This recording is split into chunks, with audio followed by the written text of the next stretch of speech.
Sejam bem-vindos. Vamos conversar aqui hoje sobre mais um assunto importante para a nossa classe relacionado ao desenvolvimento humano. E quando eu digo desenvolvimento humano, quer dizer que é para nos tornar pessoas melhores e profissionais melhores, já que o ser humano é multifacetado. A gente é que tem o costume de dividir mais por uma questão didática ou mesmo por uma questão emocional.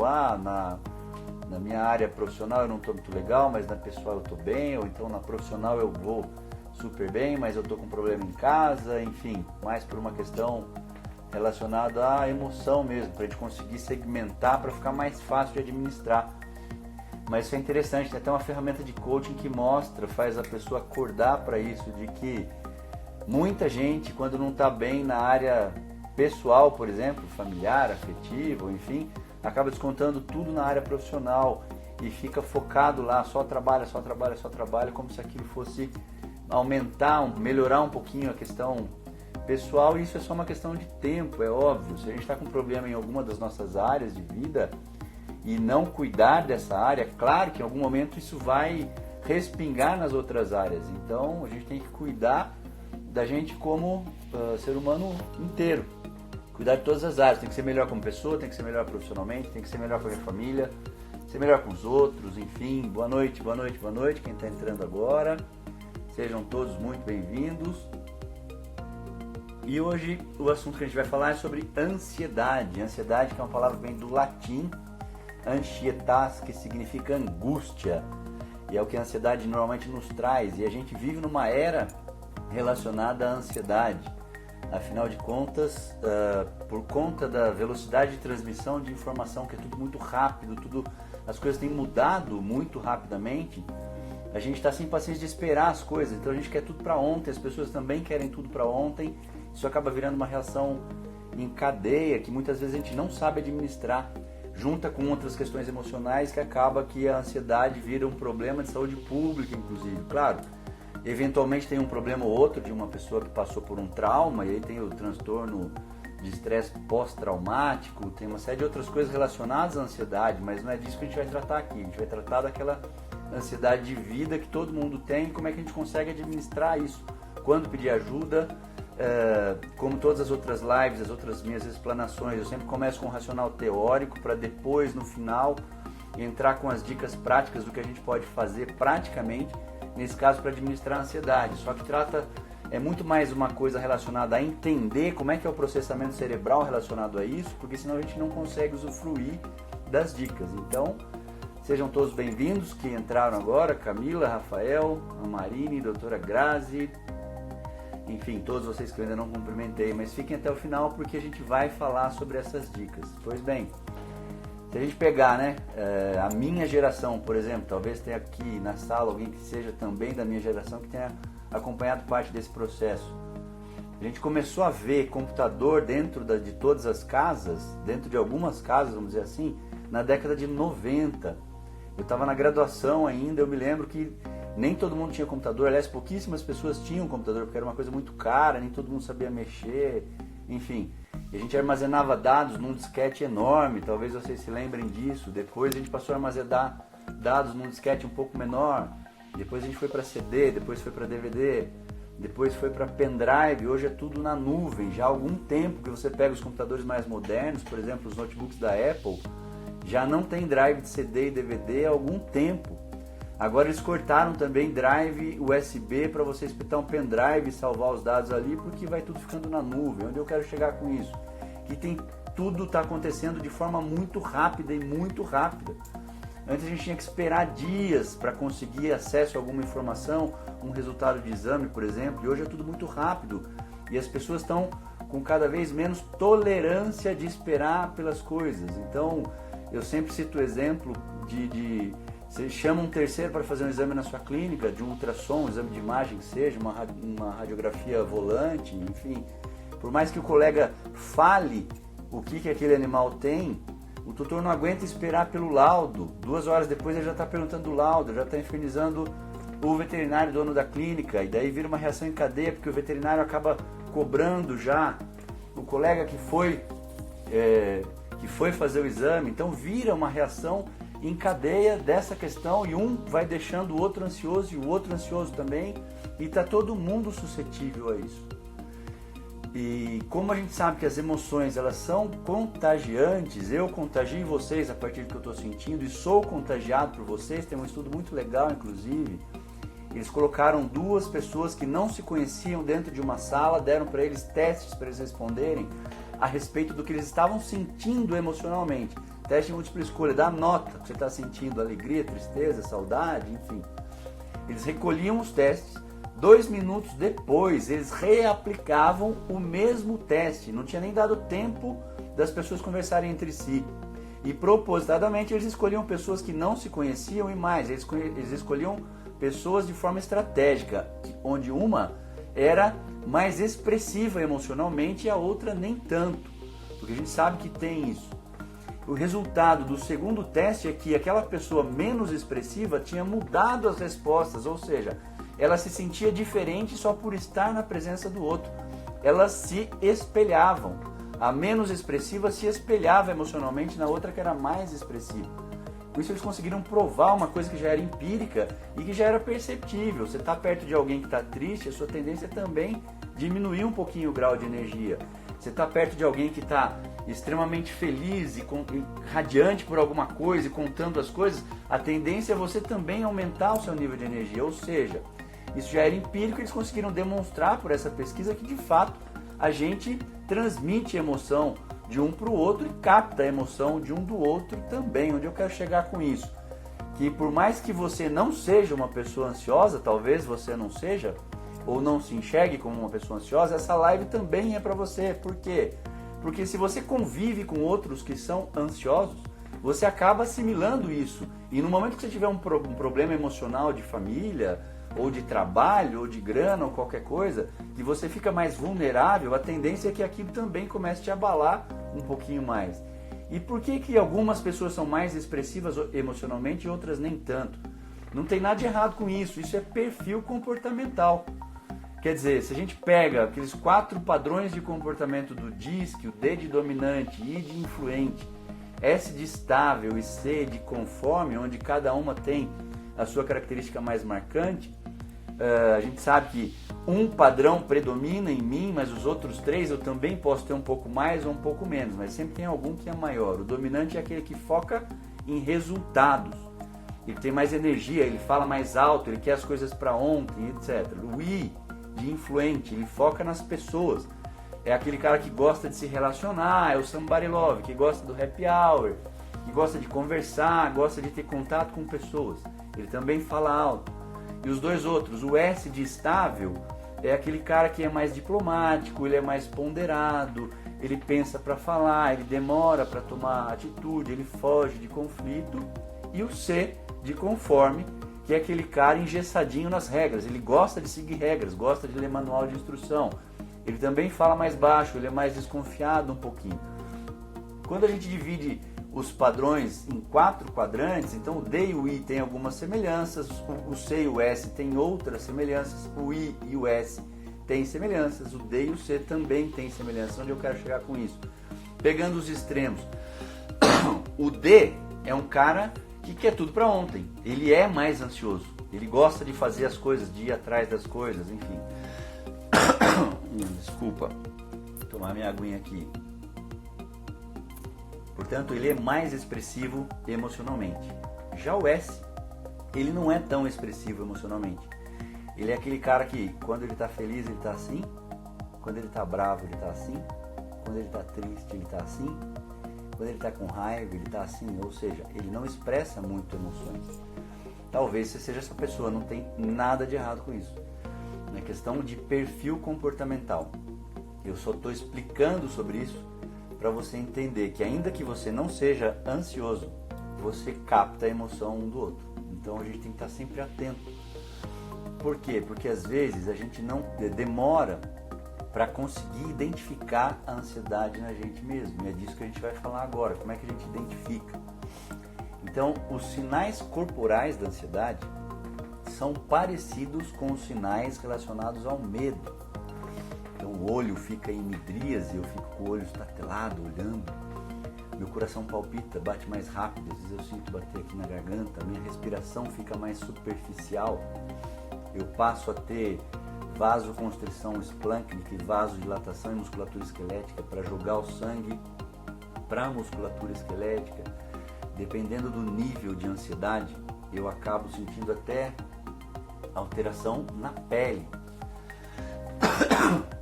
Desculpa, minha voz hoje está me dando um pouco de trabalho. E por que a ansiedade é muito parecida com o medo? Porque o local no cérebro onde ela é processada, onde o cérebro identifica alguma coisa que pode levar ao medo ou à ansiedade, é o mesmo, exatamente o mesmo que é na famosa amígdala cortical.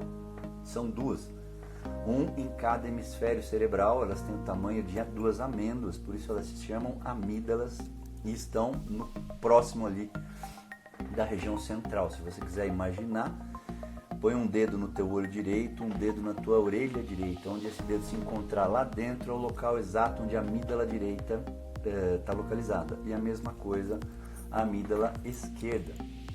Então muitas pessoas inclusive têm dificuldade de entender, de decifrar o que é o medo, o que é a ansiedade, porque como elas são processadas e ativadas no mesmo lugar do cérebro e as sensações são parecidas, às vezes as pessoas confundem medo com ansiedade. Então, por definição, medo eu tenho de alguma coisa real. Por exemplo, eu tenho medo de cobra, eu tenho medo de voar de avião, eu tenho medo de cachorro. Enfim, é o medo de algo real. A ansiedade é o medo do desconhecido, é o medo do que está por vir, é o medo do futuro. Então, medo de alguma coisa que eu não consigo decifrar e que ainda está por vir. Eu não sei o que vai acontecer com a minha vida financeira. Isso me leva à ansiedade. Eu tenho medo do que vai acontecer com a minha vida profissional, com a minha vida afetiva. E isso começa a me levar a quadros de ansiedade, onde eu tenho também os mesmos sinais. O medo, aliás, é a emoção mais básica, mais primitiva do ser humano. E foi ele que nos trouxe até aqui. Por isso que é a emoção mais estudada. Porque se a gente lembrar de novo e retornar a 70 mil anos na história, onde tudo começou, nas savanas africanas, lembra? A gente não era a espécie mais numerosa, a gente não era a espécie mais agressiva, existia um monte de outros predadores, a gente era presa fácil. Então o medo foi que nos possibilitou não enfrentar os predadores. Então eu via o cara brigando com o leão e morrendo, aquilo já acionava em mim o medo, eu não precisava enfrentar o leão para saber que as coisas não iam dar certo do meu lado. E foi por causa disso que a gente conseguiu chegar até aqui. Por isso ela é a emoção mais estudada e ela tem muita relação com a ansiedade. A questão é a seguinte: a gente se engana quando a gente acha que a ansiedade é uma coisa só ruim. Óbvio que não é gostoso se sentir ansioso, porque a sensação muitas vezes extrapola e acaba nos levando inclusive a ficar doentes. Reduz a imunidade e tudo mais. Você fica naquela sensação sempre na expectativa, com medo daquilo que está por vir, que você não sabe direito o que é, você não sabe decifrar aquilo, sempre ansioso, sempre com o coração batendo na boca, gastando um monte de energia, e muitas vezes a gente não sabe o que fazer com aquilo, desconta na comida, e dorme mal, e tem insônia, desconta em quem está perto da gente, desconta no filho, desconta no cliente, desconta nas outras pessoas, enfim, acaba gerando um monte de alteração de relacionamento social. Então não é gostoso, mas a ansiedade não é, por essência, uma coisa ruim. Tem até um gráfico, que é um gráfico em curva de sino, relacionado a 2 pesquisadores de mais de 100 anos atrás, que é chamado Lady Erskine Dodson. Foram 2 pesquisadores que descobriram, que pontuaram essa questão e que a gente traz até hoje. Eles não sabiam, mas eles estavam exatamente demonstrando a relação do estresse, da ansiedade com o desempenho, com a performance. Então funciona mais ou menos assim. Eu imprimi para ficar mais fácil. Vocês me digam se vocês conseguem ver esse gráfico aqui, ó. Então no eixo Y, aqui eu tenho a performance ou o desempenho, e no eixo X eu tenho o estresse ou a ansiedade. Então funciona mais ou menos assim. Quando a ansiedade está muito baixa, o meu desempenho também vai ser muito baixo. À medida que o meu estresse, que a minha ansiedade vai aumentando, o meu desempenho vai aumentando até que chega num ponto ótimo aqui. À medida que essa ansiedade, que esse estresse continua a aumentar, começa a reduzir o meu desempenho até um ponto em que, quando eu estou no máximo do estresse ou da ansiedade, o meu desempenho também cai. Então, nesses dois extremos aqui, tanto no início do gráfico quanto no final, o meu desempenho cai por razões distintas, mas que acabam afetando a minha produtividade profissional e pessoal. Quando a ansiedade está baixa, quando o estresse é baixo, o meu desempenho é baixo por quê? Porque eu tenho uma diminuição da secreção dos hormônios que me levam a ter energia para produzir alguma coisa. Isso reduz a secreção de adrenalina, noradrenalina e glicocorticoide. Então eu estou lá embaixo, aí eu fico naquele estado de torpor.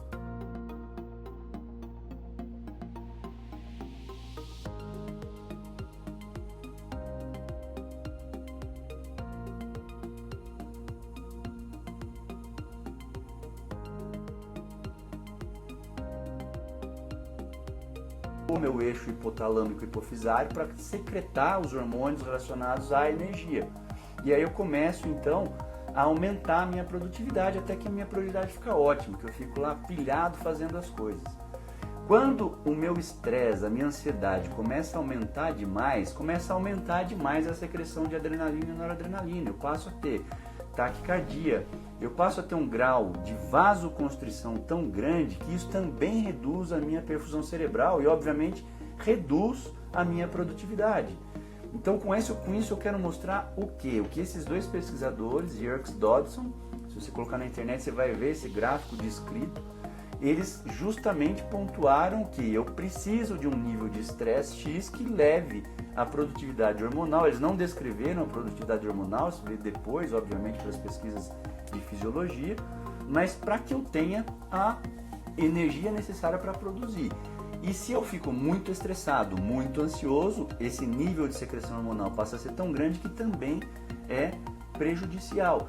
E é aí, nesse ponto, que a gente tem que se dar conta. Quando está caindo a minha produtividade por conta dessa ansiedade, desse estresse que eu estou vivendo, é que eu tenho que identificar os gatilhos. O que acontece em mim que me leva nesse grau de ansiedade e que começa a comprometer a minha produtividade. Isso é muito individual. O que é gatilho para mim pode ser que seja diferente para você, diferente para o outro e para o outro. E eu vou falar dos mecanismos cerebrais, inclusive, que levam a esses gatilhos, o que eles fazem e como é que a gente pode criar outros caminhos sinápticos justamente para controlar essa ansiedade enquanto é tempo, enquanto não precisa de remédio, de medicamento, para poder melhorar então a produtividade. Tem um caso descrito, inclusive, que é bastante interessante, que entender esse gatilho é de um cara que estava no metrô de Londres em 2005, talvez você se lembre, foi 1 ou 2 dias depois do sorteio para as Olimpíadas de Londres de 2012. Esse cara estava no metrô, onde teve um homem-bomba que explodiu todo mundo lá e matou 50 pessoas, inclusive ele, o homem-bomba, e esse cara estava perto e ele não morreu. E ele sobreviveu, obviamente que ele teve toda a sequela do transtorno do estresse pós-traumático, a gente já está falando num nível muito mais elevado, mas por que eu estou citando esse caso? Porque depois, em terapia, ele conseguiu entender o porquê estava acontecendo uma coisa interessante com ele, interessante e desagradável. Todas as vezes que ele ficava feliz depois disso, que alguma situação onde ele estava rindo, estava com amigos e estava feliz e etc., alguma coisa acontecia na cabeça, na mente dele, que ele saía do estado de felicidade e ia para o estado de tristeza e depressão. Era uma coisa muito rápida. E ele não estava entendendo por quê. Até que na terapia ele conseguiu entender. No momentos antes desse cara explodir a bomba dentro do metrô onde ele estava lendo um artigo engraçado de um escritor comediante. Ele estava rindo bastante. E logo em seguida explodiu a bomba, aconteceu toda a tragédia, ele teve tudo aquilo lá. Onde eu quero chegar com isso? Mostrar para vocês como funciona o cérebro. O nosso cérebro aprende por associação, a gente associa coisas. Por isso que muitas vezes a gente desenvolve algumas fobias e alguns gatilhos se tornam para nós gatilhos de ansiedade, por fobias que a gente não consegue entender, mas que tem uma origem associativa, porque é a maneira que o nosso cérebro trabalha. Tem diversos estudos muito legais sobre isso. Tem estudos em criança que eles conseguiram reverter, por exemplo, timidez, reverter aquela retração de criança muito tímida, só de mostrar vídeos para essas crianças em idade escolar. Então eles mostravam vídeos de crianças que também eram tímidas e que passavam depois a se socializar. E a criança ia associando aquilo. Então ela saía de um estado de retração, de timidez, que também tem a relação com a ansiedade. Você sabe que os tímidos se sentem muito ansiosos na presença de outras pessoas, quando tem que conversar com alguém, simplesmente porque a criança via o filme de outras crianças que também eram retraídas e tímidas, e que aos pouquinhos elas iam conseguindo se relacionar e que em seguida se tornavam líderes da turma, isso em idade pré-escolar. Conseguiam reverter fobia de criança que tinha medo de cachorro da mesma forma.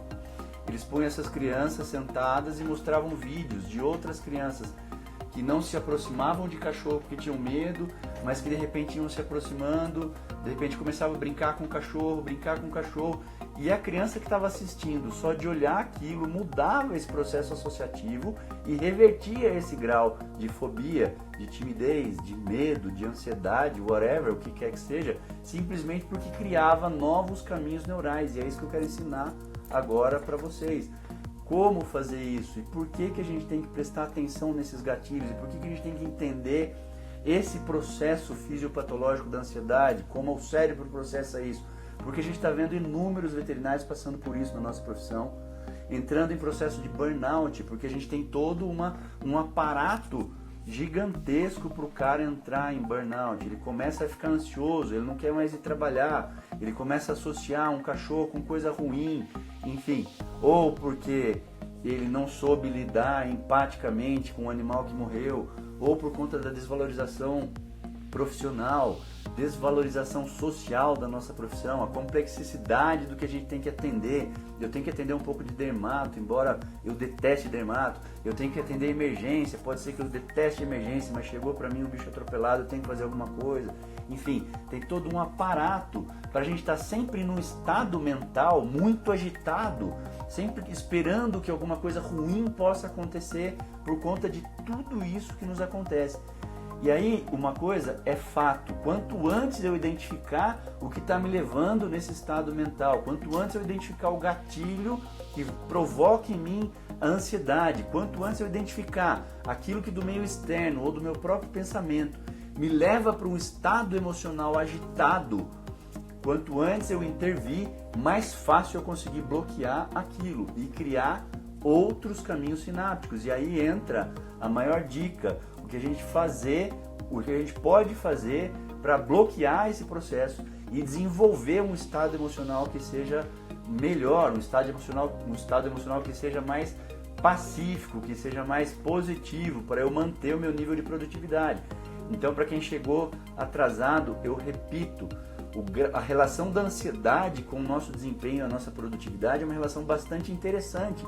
A ansiedade é sim importante para que a gente desenvolva bem uma atividade, para que a gente performe bem na clínica, no atendimento, mas o excesso é prejudicial. Então é uma curva de sino, onde no eixo Y eu interrogo a performance, a produtividade, em função do eixo X, que é o estresse ou a ansiedade. E aí você pode desenhar aí para entender, fica fácil. Então, se a minha ansiedade é baixa, a minha produtividade também vai ser baixa. Eu preciso aumentar um pouquinho a minha ansiedade para chegar no pico de produtividade. Se a minha ansiedade estiver aumentando demais, a minha produtividade, a minha performance também começa a cair, a tal ponto que no extremo da minha ansiedade a minha produtividade cai muito. Isso tem explicação fisiológica, secreção hormonal e tudo que vai acontecendo nas nossas células. Então, tanto quando a minha ansiedade está baixa, que o meu nível de secreção de adrenalina, noradrenalina é muito baixo, isso me coloca num estado de energia muito baixo para performar o que eu preciso, quanto quando a minha ansiedade está muito alta, eu faço muita vasoconstrição. Isso faz redução de perfusão cerebral, redução de perfusão muscular, enfim, o grau de energia, o desgaste de energia é tão grande que a gente acaba reduzindo muito a produtividade. Como fazer melhorar isso? Primeiro, identificar os gatilhos que te levam a essa ansiedade. Para quê? Para poder criar caminhos neurais. Por quê? Porque o cérebro trabalha de forma associativa. Me lembrei de um outro estudo muito legal que cabe muito nessa explicação. Os cães de Pavlov, Ivan Pavlov, certamente você conhece esse experimento. Foi o cara que descreveu esse processo de associação do nosso cérebro. Como é que a bagaça funciona? O cachorro, então, obviamente que a gente conhece o reflexo neurológico que faz o animal salivar quando ele está diante de um prato de comida. Isso também acontece com a gente. Estimula os nossos sentidos olfatórios, auditivos, visuais. Isso vai produzir saliva pelas glândulas salivares. Não precisava mais os tratadores irem com a comida, porque os cachorros começaram a associar o jaleco dos tratadores com a presença de comida. Então só quando os tratadores iam com o jaleco, o cachorro já começava a babar. Por quê? Porque o cérebro associou as duas coisas. Daí ele começou a estimular o estímulo auditivo. Ele botava a campainha e servia o prato de comida. Campainha, prato de comida, campainha, prato de comida. Obviamente que depois de curto período de tempo, o cachorro escutava o som da campainha, ele já associava com o prato de ração de comida, ele já salivava, não precisava mais ter o prato de ração. Depois isso foi levado para o laboratório, aconteceu a mesma coisa com os ratinhos. Então, só que o estímulo era outro, eles tocavam uma campainha, davam um choque elétrico na patinha do rato, e o bicho já começava a tremer de dor, tremer pelo estresse do choque elétrico. A tal ponto que, rapidamente depois, era só a campainha, não precisava mais do choque elétrico, para esse ratinho começar a tremer, ficar estressado, ficar ansioso, porque ele sabia que depois daquele som, depois daquela campainha, viria uma coisa ruim. Então, isso já criava essa ansiedade por estímulos neurológicos associativos, e é assim que o nosso cérebro aprende também. A questão que é muito interessante é que, depois, eles conduziram esse estudo mais a fundo e eles fizeram o quê? Eles criavam uma rota alternativa para esses ratinhos.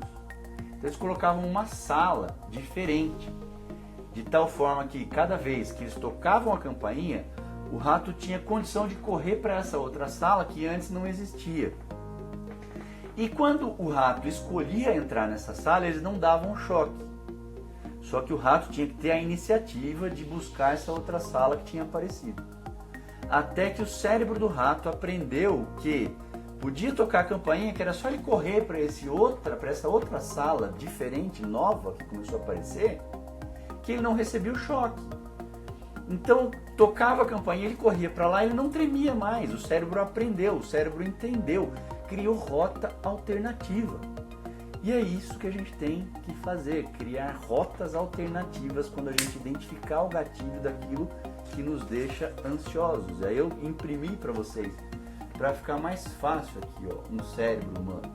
Por favor, respondam nos comentários se vocês estão identificando. E aí eu deixei aqui, ó, aqui seria mais ou menos a região do tálamo, aqui da amígdala e aqui o tronco encefálico, aqui o córtex.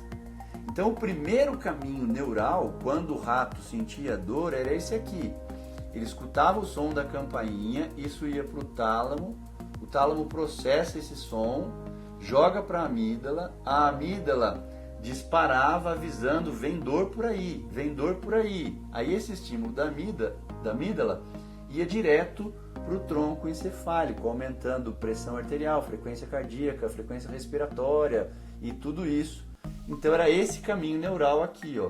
O estímulo vem de fora, o estímulo auditivo, vai para o tálamo, do tálamo para a amígdala, da amígdala para o tronco encefálico. Quando eles mudaram o experimento, que eles colocaram essa sala extra para o rato entrar, mudou o caminho neural.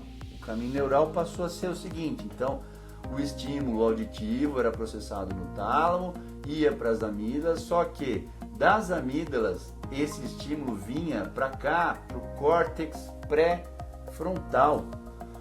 Porque o rato tinha que ter a iniciativa de buscar outro caminho. E aí não estimulava mais o tronco encefálico, aumentar a frequência cardíaca, aumentar a frequência respiratória, aumentar a pressão arterial.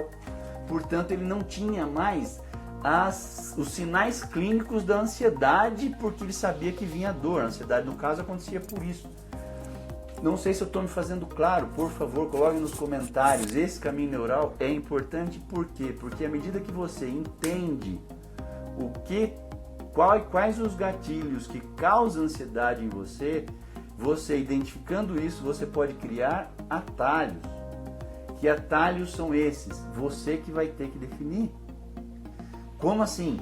Você tem que identificar o que te acalma, o que te dá prazer, o que te dá alegria, o que te deixa em paz, o que te deixa tranquilo. E aí você, à medida que identifica esses sinais, esses gatilhos que deixam você ansioso ou ansiosa, e aí você toma consciência disso.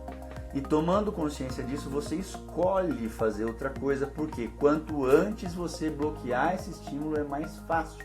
Se você deixar esse estímulo crescer e crescer e crescer, as reações fisiológicas vão ficando tão intensas que aí você entra no que a gente chama de sequestro emocional. As suas amígdalas elas disparam muito e você já não tem aquele estímulo que vai para o seu córtex pré-frontal.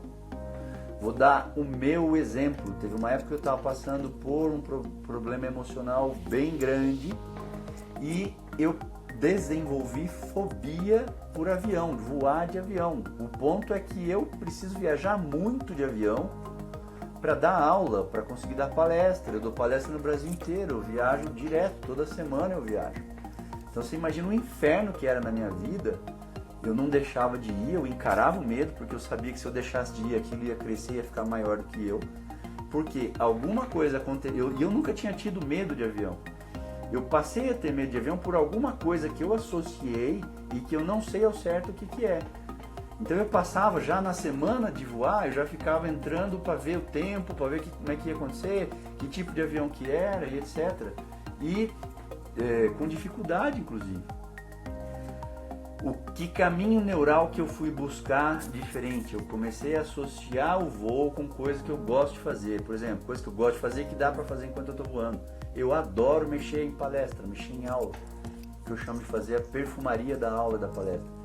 Mudar a letra, inserir um vídeo, mudar o tipo, o formato, a sequência dos slides, etc. Então eu entrava no avião, já abria meu notebook e começava a mexer naquilo. O que eu estou fazendo? Buscando novos caminhos neurais. Eu estou ensinando o meu cérebro que, apesar daquele estímulo ter chegado na minha amígdala, eu decidi que da amígdala ele ia para o córtex pré-frontal para eu fazer uma outra coisa, para aquilo, então, eu ficar focado naquilo, escolher colocar atenção num outro processo. E eu consegui ir vencendo e vencendo e vencendo. Não vou te dizer que hoje eu me sinto super confortável de voar numa tempestade.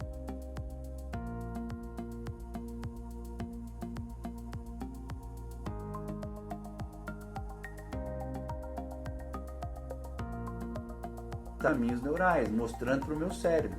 E aí eu começo a associar outras coisas, pessoas felizes saindo de avião, pessoas felizes entrando no avião, pessoas felizes contando as suas viagens, etc. Porque eu quero associar estímulos positivos com a viagem de avião.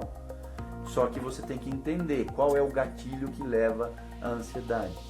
E aí, à medida que você pontua isso, que você sacou que você está ficando ansioso, que você entendeu por que você está ficando ansioso, escreve. Coloca isso no papel e determina o que você precisa fazer para acabar com aquilo. E quanto antes você fizer, significa que mais rápido você vai conseguir vencer esse processo. Uma outra coisa que é fundamental para pessoas ansiosas, e eu estou cada vez mais convencido disso, porque eu tenho feito e tem me ajudado muito, porque eu sou ansioso. Meditação. A meditação é um processo científico, que é simplesmente você esvaziar a mente.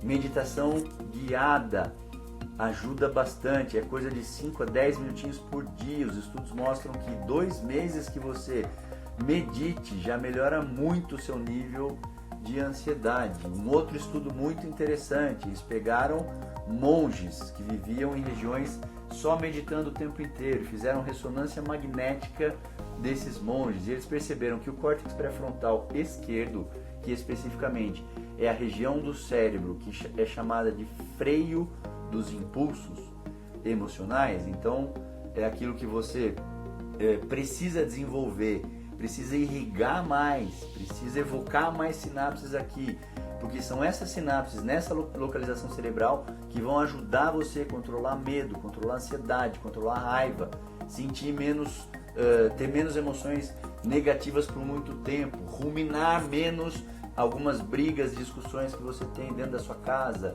ou com outras pessoas, enfim. Esses monges têm uma região do córtex pré-frontal esquerdo maior, significativamente do ponto de vista estatístico, do que as outras pessoas que não meditam. Então preciso meditar a vida inteira para ter esse benefício? Não, de novo, 2 meses que você medite frequentemente todos os dias entre 5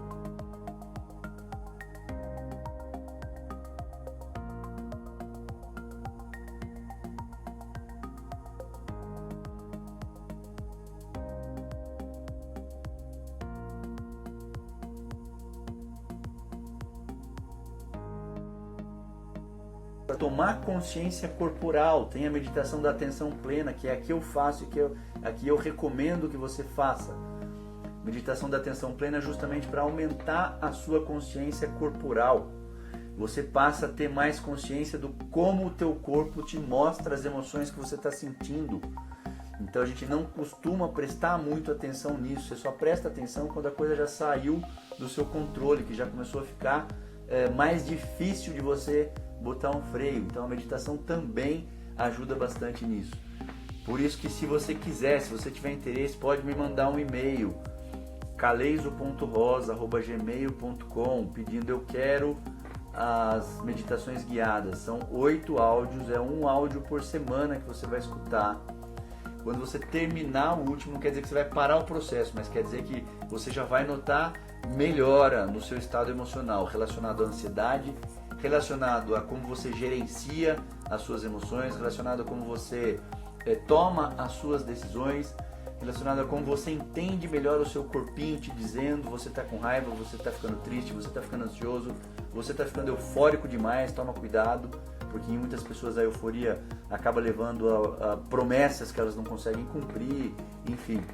Então é isso, a ansiedade é o nosso mal, a gente está cada vez mais ansioso, a gente acaba ficando ansioso por conta da atuação de outras pessoas, a gente não pode esquecer a influência que o meio externo tem sobre nós, sobre o nosso estado emocional, sobre a nossa produtividade, e tem mesmo, porque dependendo do dia que você está um pouco mais cansado, você está mais preocupado, enfim, você está mais sensível, mais fragilizado, está de TPM, enfim, a gente acaba ficando mais vulnerável, mais suscetível ao que o meio externo faz com a gente, o que outras pessoas fazem, o que outras pessoas falam, os resultados que a gente tem na clínica, um tratamento que você esperava que desse certo e que de repente não dá, tudo isso interfere com o nosso estado emocional.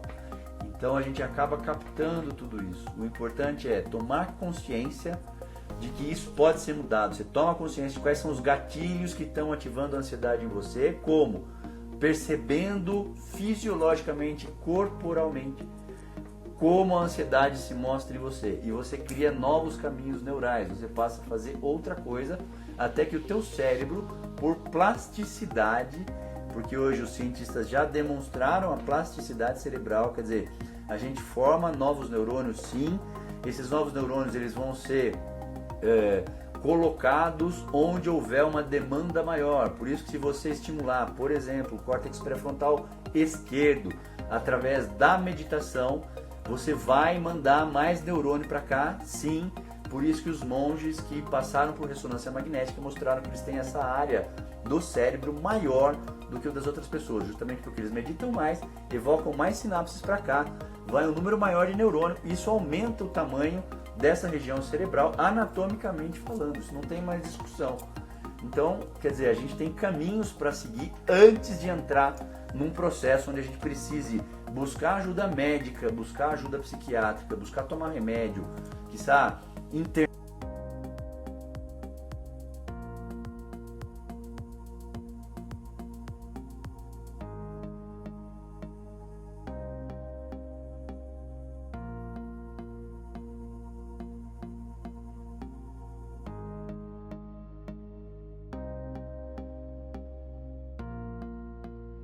uma vez pela presença de todos.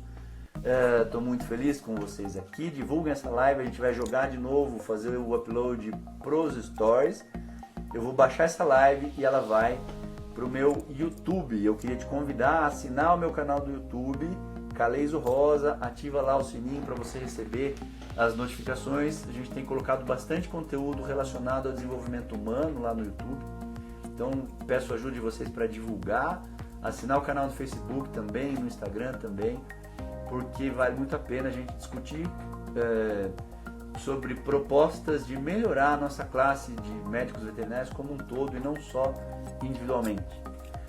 Beleza, turma? Muito obrigado. Segunda-feira estamos de volta com mais uma live. Não me lembro ao certo o tema, mas eu coloco para vocês no final de semana, durante a semana. Obrigado pelo carinho de vocês. Bom descanso, ótimo final de semana. Até segunda-feira. Beijo. Tchau, tchau.